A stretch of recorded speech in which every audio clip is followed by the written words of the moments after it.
Man, life's surprises can jolt us awake, like bumps on a road or unexpected turbulence in an airplane.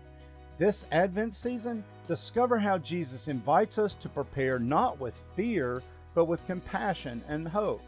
Learn how tools like the four-way test and small acts of kindness can help us live ready for life's twists, big or small. Together we'll embrace Jesus' presence in the here and now. Let's prepare with joyful confidence.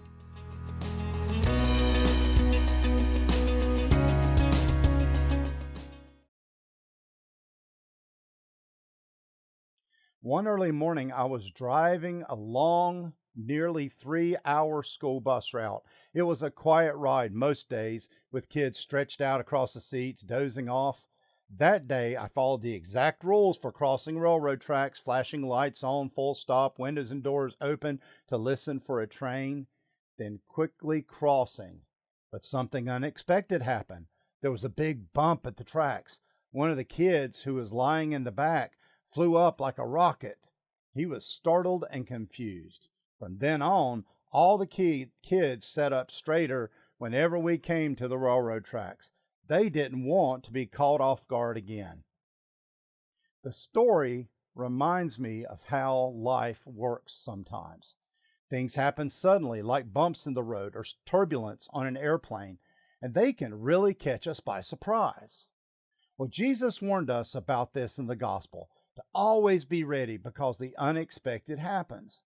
But being ready isn't about being scared. It's about preparing in a way that makes us feel strong and safe. Now, here's a funny word for you today: sockdologizing.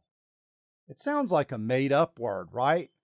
But it's real, and even has a dramatic history.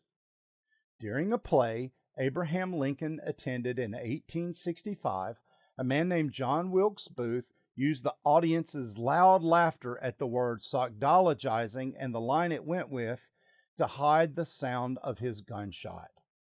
The word means final blow or finishing touch. It was the name of a special kind of fishhook. It's a reminder that big moments in life, good or bad, can happen suddenly, sometimes when we're the least ready. When Jesus talks about the end times, signs in the sun, moon, and stars, and distress on earth, he's not trying to scare us. Instead, he's saying, hey, stay ready and don't let fear control you. It's like when someone says, hey, the boss is coming. If you're doing what you're supposed to do, you'll feel fine. But if you've been slacking off, you'll panic.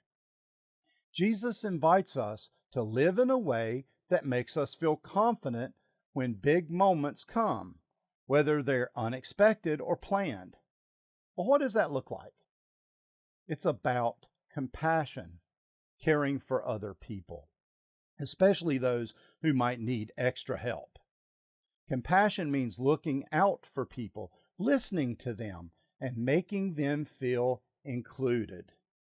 In high school, I learned about a tool called the four-way test, which can help us make better, more compassionate choices.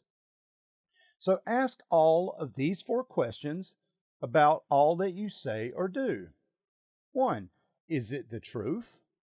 2, is it fair to all concerned? 3, will it build goodwill and better friendships? And 4, will it be beneficial to all concerned? These questions help us make decisions that don't just help us, but lift other people up too. See, Advent, the season we're in now, is about preparing not just for Christmas, but for Jesus' presence in everyday life. He's not only coming someday in the future, he shows up in the faces of the people we meet every day, especially those who are vulnerable or who are struggling, having a hard time. So how do we prepare? By turning away from things like apathy, selfishness, or disinterest, and instead choosing kindness, fairness, and compassion. When we live this way, We're not just waiting for Jesus, we're welcoming him every day. Advent reminds us that life's surprises don't have to knock us down. We can stand tall, ready to embrace Jesus in the unexpected moments and in the people who need love the most.